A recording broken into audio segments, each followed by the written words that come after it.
Todo empezó el miércoles a las 7:12 de la mañana.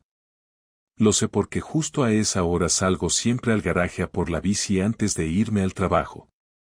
Me gusta ir en bici, aunque esté lloviendo. Pero ese día no me subí a ella. Ese día me quedé congelado, como un idiota, con el casco en la mano y la boca medio abierta. Allí, entre mi coche y las cajas del trastero, estaba él. No lo conocía. Alto, con barba mal cuidada, camisa arrugada, y con la misma cara de susto que debía tener yo. Me miró, dio un paso atrás, y sin decir nada, se metió en el ascensor. Así, tal cual. Me costó unos segundos reaccionar.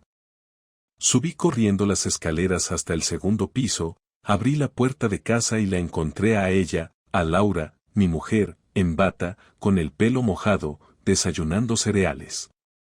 ¿Quién es ese tío?, solté. Ella me miró sin moverse, como si estuviera viendo las noticias. Solo dijo, ¿qué tío? Esa frase, esa maldita frase, fue el punto exacto donde mi vida empezó a resquebrajarse. No el hombre en el garaje. No. Fue esa calma suya. Esa manera de no alterarse. De no preguntar nada. Y lo peor es que no grité. No hice una escena. Solo salí de casa, me subí a la bici y me fui al trabajo. Como si nada. Como un gilipollas. Pero por dentro empezó la cuenta atrás. Durante todo el día no me pude quitar esa imagen de la cabeza, la cara del tipo en mi garaje, el silencio incómodo entre nosotros, como si él no tuviera ni idea de qué hacer en ese momento y yo no supiera si pegarle un grito o preguntarle si quería un café. No era una visita casual, eso estaba claro. A mi casa no entra nadie que no conozca a Laura o a mí. Y ese hombre no tenía nada que ver conmigo. Tampoco tenía pinta de ser un vecino. No traía herramientas, ni uniforme de trabajo, ni ningún gesto que justificara su presencia en nuestro edificio. Era alguien que se había colado en mi rutina. Y lo peor es que lo había hecho sin que yo pudiera reaccionar. En el trabajo fingí que todo estaba bien, aunque me costaba mantener una conversación sin perder el hilo. Mis compañeros me hablaban de un proyecto nuevo en Castellón y yo pensaba en la expresión de Laura esa mañana. Ni una gota de sorpresa, ni una pregunta. Solo ese maldito, ¿qué tío? Y después, como si nada, metió otra cucharada de cereales en la boca. Eso fue lo que más me jodió, que actuara como si yo estuviera viendo fantasmas. Pasé el resto del día repasando detalles tontos. ¿Estaba la puerta del portal cerrada como siempre? ¿Cuánto tiempo llevaba ella levantada? ¿Se había duchado ya? ¿El tipo tenía las llaves del portal o bajó desde mi casa? Volví a casa más temprano de lo habitual. No avisé. Ni por mensaje, ni por llamada. Quería verla como realmente era cuando no me esperaba. No lo hice por celos, ni por paranoia. Lo hice porque algo no cuadraba, porque su reacción no era la de alguien sorprendido por una pregunta seria, sino la de alguien que llevaba tiempo entrenando esa cara. Al llegar, todo parecía normal. El salón ordenado, la televisión encendida con ese programa de reformas que a ella le encanta y que yo odio. Laura estaba sentada en el sofá, con el portátil sobre las piernas y las gafas puestas. Se quitó un auricular al verme y sonrió como si el día no hubiera tenido nada raro. Yo no dije nada al principio. Fui directo a la cocina, abrí el frigorífico, saqué una cerveza y la dejé en la encimera. Entonces, volví al salón y me senté frente a ella, en silencio. ¿Has vuelto pronto?, preguntó, sin mirarme mucho, como si tuviera miedo de que mis ojos dijeran más que mi boca. He terminado antes. ¿Y tú qué tal el día? Solté, como quien lanza una piedra al río solo para ver si hay corriente. Lo de siempre. 2 sesiones presenciales, luego estuve organizando las citas de la semana y poco más, respondió con la voz tranquila, sin levantar la mirada del portátil. ¿Y por la mañana? Insistí. ¿Has tenido visita? ¿Visita? No, nada. ¿Por? Ahí estaba otra vez esa cara, la misma de esta mañana. Esa seguridad tan falsa que parecía sacada de una serie mala. Cerré los ojos un segundo, tomé aire y solté todo de golpe. Esta mañana, cuando fui al garaje, había un hombre allí. Alto, barba, cara de perdido. Salió del ascensor y me miró como si le hubiera pillado robando. No dijo nada. Se metió en el ascensor y se largó. No era vecino, eso te lo garantizo. Y no tenía pinta de venir a repartir propaganda. Así que te lo pregunto otra vez, Laura. ¿Quién era? Esta vez sí me miró. Se quitó las gafas y dejó el portátil a un lado. Tardó unos segundos en responder. Demasiados. No sé quién es. A lo mejor era alguien que se equivocó de piso. ¿Y si era alguien del bloque que bajaba? ¿Y si no era eso? ¿Y si ese tío venía de aquí? ¿Estás diciendo que metía a un hombre en casa mientras tú no estabas? Soltó con tono ofendido, como si la sola sugerencia la revolviera por dentro. Sí. Es exactamente lo que estoy diciendo. Se levantó, cruzó los brazos y empezó a caminar por el salón. Ese gesto lo conozco bien, lo hace cuando miente o cuando quiere ganar tiempo para construir una respuesta. No dijo nada durante casi un minuto. Yo me quedé sentado, mirándola, esperando. ¿Y si fuera un amigo que vino a traerme algo? ¿No puedo tener amigos? Puedes tener amigos, claro. Pero los amigos no se esconden en el garaje cuando llega tu marido. Ahí se hizo el silencio. Largo, tenso. Ella me miraba con una mezcla de rabia y nervios. Yo no me movía. No hacía falta. Ya lo sabía. No tenía nombre, ni rostro completo, pero tenía suficiente para saber que algo había pasado. Algo que llevaba tiempo en marcha. Vale, dijo al fin. Era alguien. No es importante. No pasó nada. Solo vino a hablar un rato. ¿Y por qué se fue así? ¿Por qué no me saludó? ¿Por qué tú no dijiste nada? Porque sabía que te pondrías así. ¿Así cómo? ¿Como un marido al que le esconden a un hombre en su propio garaje? No hubo respuesta. Solo bajó la mirada y se sentó otra vez en el sofá. Yo sentí como algo dentro se rompía. No era rabia. Era otra cosa. Algo más frío. Como una certeza que se te clava por dentro y ya no te deja pensar igual nunca más. Me levanté, cogí la chaqueta y salí de casa. No dije a dónde iba. No quería verla. No quería oír su voz. Esa noche dormí en casa de mi hermano. Y por primera vez en muchos años, no le mandé un mensaje de buenas noches a Laura. Volví a casa el jueves al mediodía, con la misma ropa del día anterior y la cabeza hecha un lío. No había dormido bien, no había comido nada más que un bocadillo reseco de máquina y no me apetecía seguir fingiendo. Cuando abrí la puerta, Laura estaba sentada en la mesa del comedor con un café delante, como si esperara algo.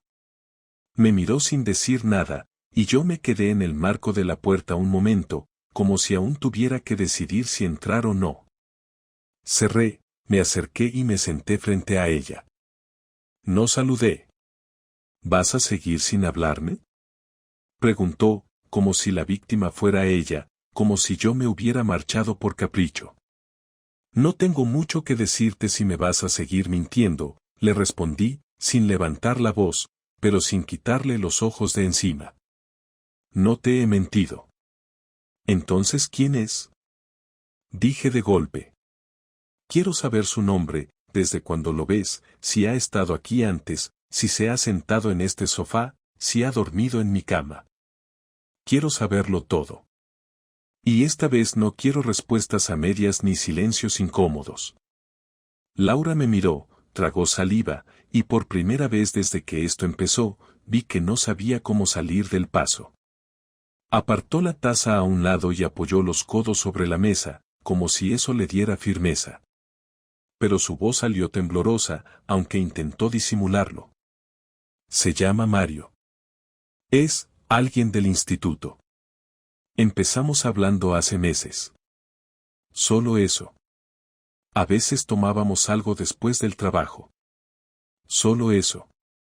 No pasó nada más. No dormí con él. No te engañé, Javier. Solo hablábamos. ¿Y por qué estaba en mi garaje? Porque vino a traerme un libro. Uno que te dije que necesitaba para una de mis clases. No tenía otro sitio donde dejarlo, y tú ya habías salido. Bajó conmigo, y justo entonces apareciste tú. Se asustó. No quería que pensaras nada raro. Y yo tampoco. ¿Y qué se supone que debía pensar? Que un compañero tuyo, con el que solo hablas, entra en mi casa a primera hora de la mañana y se esconde cuando aparezco. ¿Que tú me ocultas que ha estado aquí y sigues desayunando como si todo fuera normal? ¿Eso es lo que crees que debe pensar alguien que vive contigo desde hace 8 años? Ella bajó la mirada. No contestó. Y en ese momento supe que había mucho más de lo que estaba diciendo. La conocía demasiado bien, sabía cuando mentía, cuando omitía cosas para evitar problemas. Y esto no era solo un libro ni una charla inocente. Esto era algo que llevaba tiempo en marcha, aunque ella no lo quisiera admitir. Laura, ¿te gusta? Pregunté, no porque necesitara escucharlo, sino porque quería oír cómo lo decía ella. No es eso. Entonces, ¿qué es? No lo sé, respondió. Me sentía sola. Empezamos a hablar porque me escuchaba, porque me preguntaba cómo estaba, porque no era el mismo Javier que llega a casa cansado, se pone a mirar el móvil o se encierra en su mundo. Me sentía invisible, y él me hacía sentir que importaba. No buscaba nada. Solo compañía. ¿Y te parece bien meter a ese tipo en mi casa? No lo metí. Solo vino una vez. No ha pasado nada. Te lo juro. ¿Y cómo sé que no ha pasado nada? ¿Cómo se demuestra eso? No sé qué quieres que haga, Javier. No sé cómo demostrarte que no ha sido una infidelidad. No te he besado, no me he acostado con él, no me ha tocado. Pero si eso no te vale, si para ti es igual de grave, no puedo hacer nada más. No es lo que has hecho, Laura. Es lo que has construido a escondidas. Lo que has compartido con otro que no compartías conmigo. Eso es lo que jode. Ella se quedó en silencio, mordiéndose el labio inferior, como si quisiera seguir defendiéndose pero ya no tuviera más argumentos. Yo me levanté y empecé a andar por el salón. Necesitaba moverme. No podía quedarme sentado mirando cómo ella intentaba maquillar lo que era evidente. Me paré frente a la ventana y, sin girarme, hablé. ¿Lo sigues viendo? No. ¿Lo vas a volver a ver? No lo sé. Esa respuesta me dolió más que todo lo anterior. No lo sé. Después de todo, después de saber que había cruzado una línea, que me estaba perdiendo a mí por estar demasiado ocupada buscándose a ella, seguía sin saber si iba a cortarlo. No porque no pudiera, sino porque no quería. Me giré y la miré. No con rabia. Ya no tenía rabia. Solo una especie de decepción seca que no me dejaba respirar bien. Entonces ya está. No hace falta que digas más. Ya lo tengo claro. Ella no dijo nada más. Yo cogí mi chaqueta del perchero, me senté en el sofá unos minutos para calmarme y luego volví a salir. Esta vez no sabía a dónde ir. Ni me importaba. Pasé esa noche en casa de mi amigo Oscar, un tío que conozco desde el instituto y que siempre me ha ofrecido su sofá sin hacer preguntas. Me dejó una manta y una cerveza fría y no dijo nada más. Yo tampoco. Me tumbé sin cenar, sin encender la tele, sin mirar el móvil. Solo me quedé ahí, con los ojos abiertos, repasando todo en mi cabeza. No me sentía traicionado de la forma típica que uno se imagina, con gritos y portazos, sino más bien desgastado, como si me hubieran quitado el suelo poco a poco sin que me diera cuenta. Esa manera de mirar que tenía Laura, esa seguridad al mentirme, me jodía más que el hecho en sí. Me hacía sentir un imbécil, y yo odio sentirme un imbécil. Al día siguiente fui al trabajo como siempre, saludé como siempre, entregué informes como siempre. Pero en mi cabeza solo había una idea clara, ella no iba a salir de esto como si nada. No iba a dejar que la historia se cerrara con un no pasó nada. Si lo único que le importaba era mantener la imagen, la rutina, la casa ordenada y la vida estable mientras se entretenía a escondidas con un tipo que ni siquiera tuvo la decencia de enfrentarse a mí, entonces yo iba a romperle ese decorado perfecto. No soy vengativo por naturaleza. Nunca lo he sido. Pero cuando alguien te hace sentir que no vales nada, que eres intercambiable, que no importa si estás o no, algo se activa dentro. No planeaba hacerle daño físico ni arruinarle la vida, pero sí quería que sintiera lo que era vivir con la duda, con la incomodidad constante, con el miedo a que alguien descubriera lo que realmente había hecho. Así que empecé con lo básico. El sábado siguiente, sin avisar, llegué a casa a media mañana. Ella no esperaba verme. Estaba vestida, maquillada, el pelo recién alisado, como si fuera a salir. ¿Tienes planes?, pregunté mientras dejaba las llaves sobre la encimera. Iba a dar una vuelta, contestó, algo tensa. ¿Sola? Sí. Asentí, fui al dormitorio, abrí el armario y saqué una maleta. Empecé a llenarla con ropa, zapatos, cosas de aseo. Ella me miraba sin moverse. ¿Te vas otra vez? Sí. Pero esta vez me llevo cosas. Voy a quedarme unos días en casa de mi primo en Alicante. ¿Tiene espacio? Necesito pensar. ¿Pensar en qué? En si merece la pena seguir en esta farsa. No es una farsa, Javier. Sí lo es. Pero tranquila, no voy a decir nada a nadie. De momento. Vi cómo esa última frase la dejaba incómoda. Esa era la idea. Le di un beso en la mejilla antes de irme. No porque me naciera, sino porque quería dejarle una sensación confusa, que no supiera si estaba tranquilo o a punto de explotar. Pasé el resto del día reorganizando mis redes sociales, actualizando mi estado a separado pero sin hacerlo público. Solo accesible para ciertos contactos.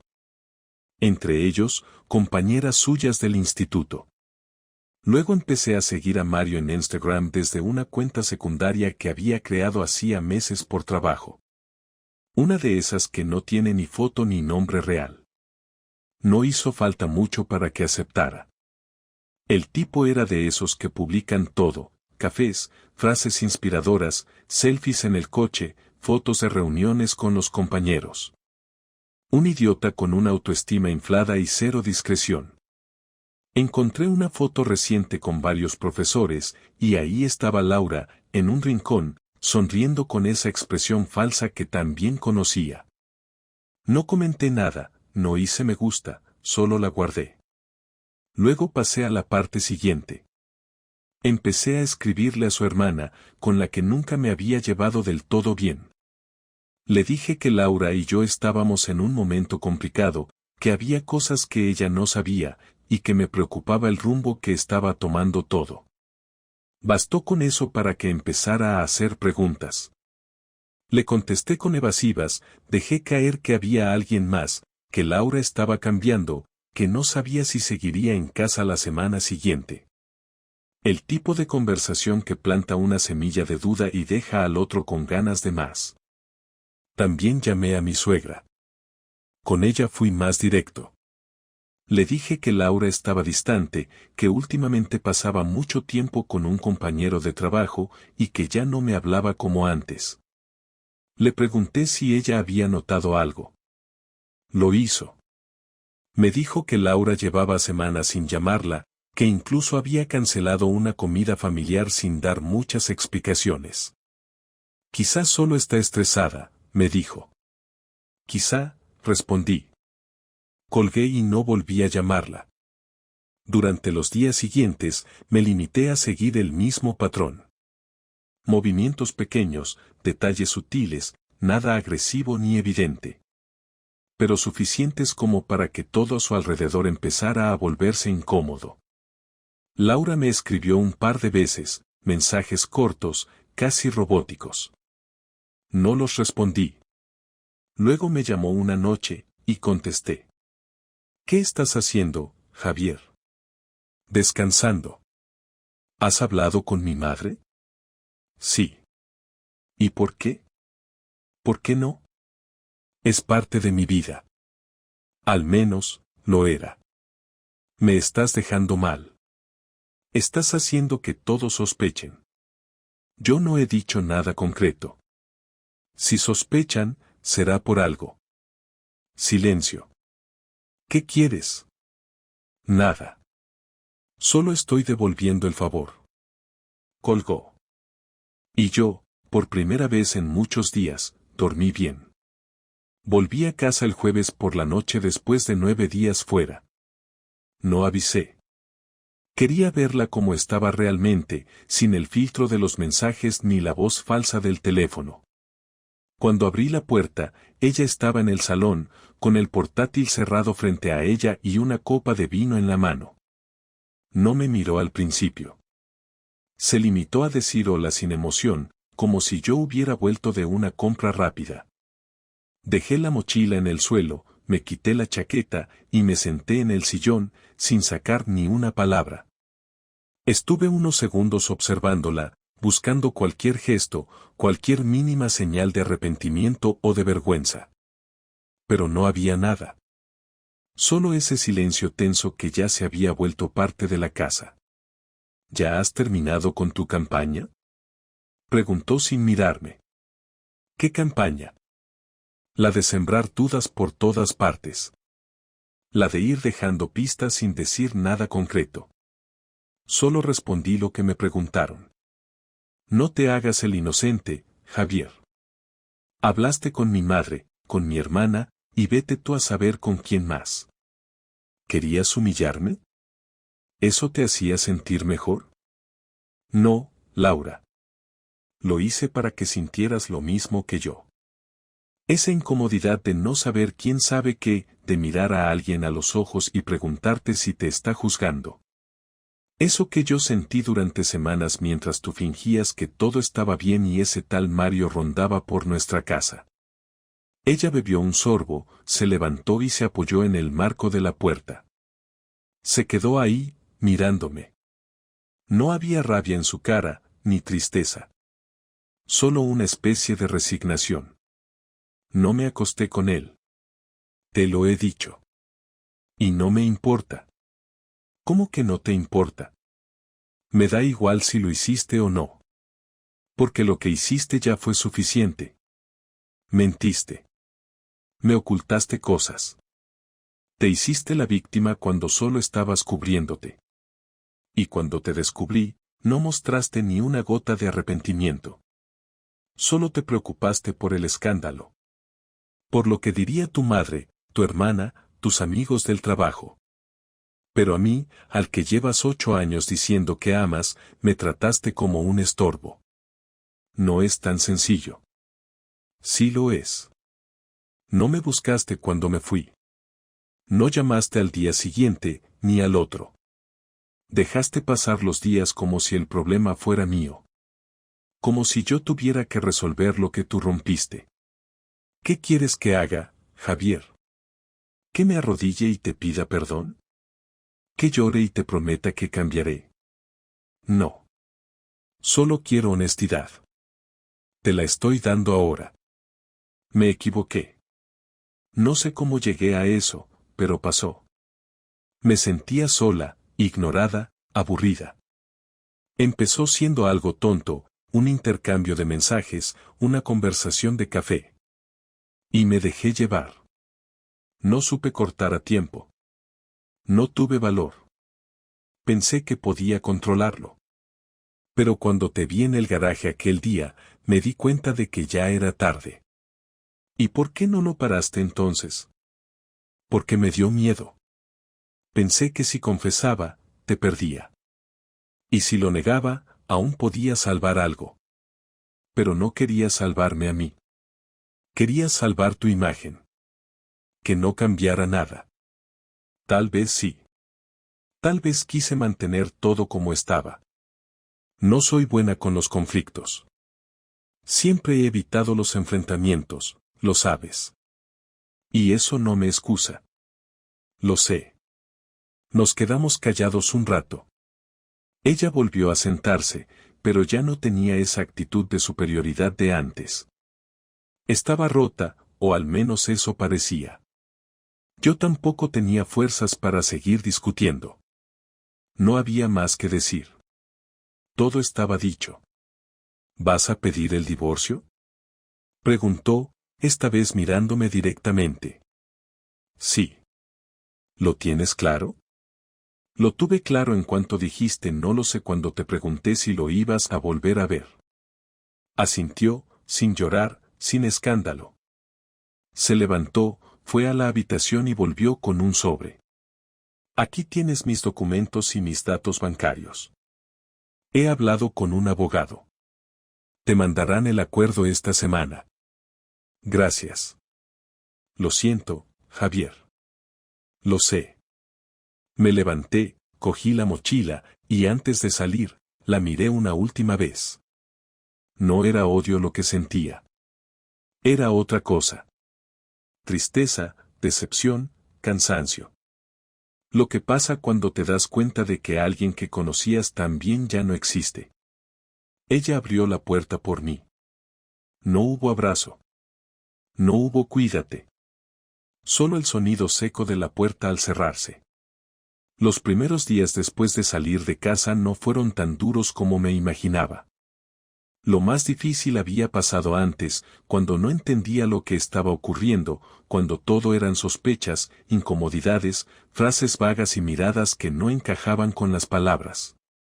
Una vez que la conversación final tuvo lugar, todo fue más claro, más simple.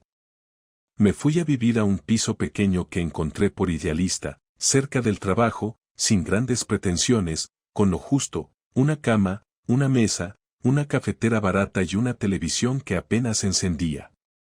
Me bastaba con el silencio. No tenía ganas de hablar con nadie durante un tiempo. Mis padres llamaron un par de veces, mi hermana insistió en que fuera a comer con ella y su marido, pero rechacé todo. Les dije que necesitaba espacio, y por suerte lo entendieron sin presionarme. Empecé a recuperar pequeñas rutinas que había dejado de lado sin darme cuenta. Salía a correr por las mañanas, leía antes de dormir, cocinaba en vez de pedir comida.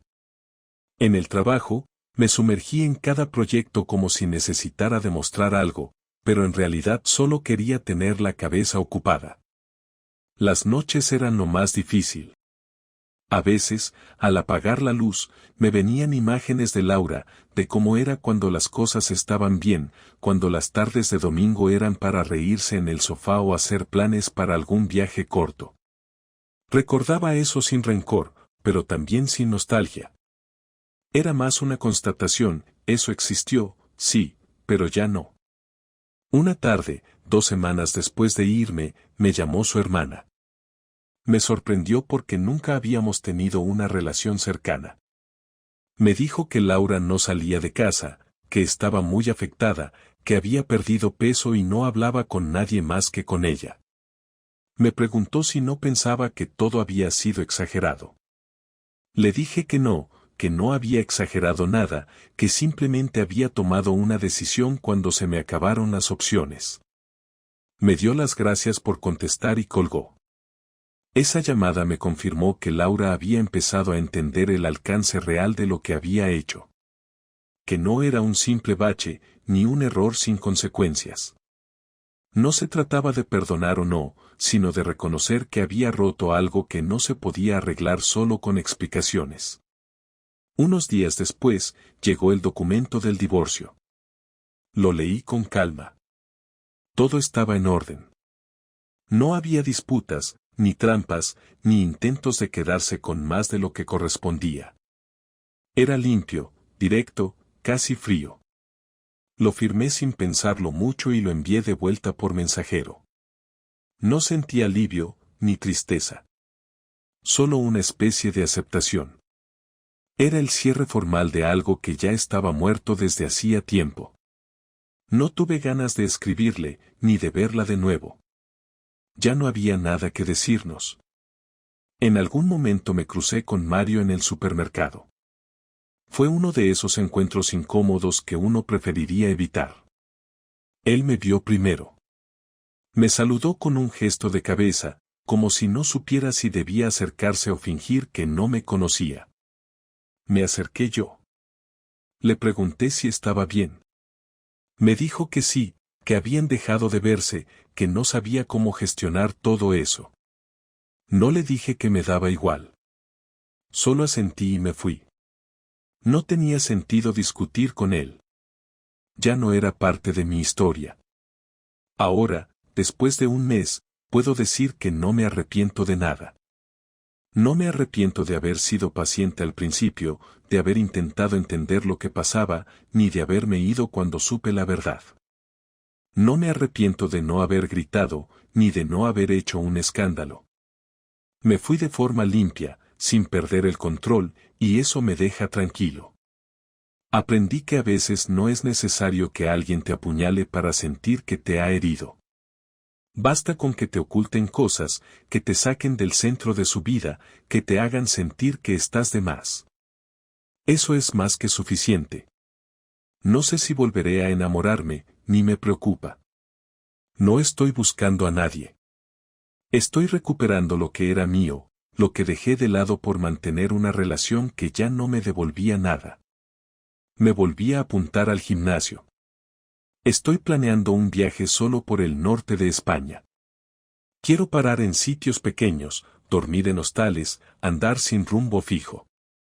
No lo hago para olvidar. Lo hago porque me apetece, porque puedo.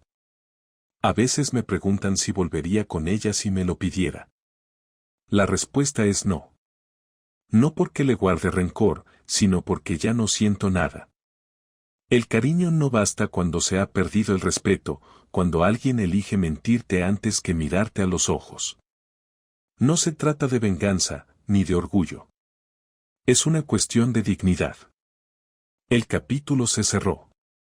Sin gritos, sin lágrimas, sin reconciliaciones forzadas. Simplemente se acabó. Y eso, para mí, es más que suficiente.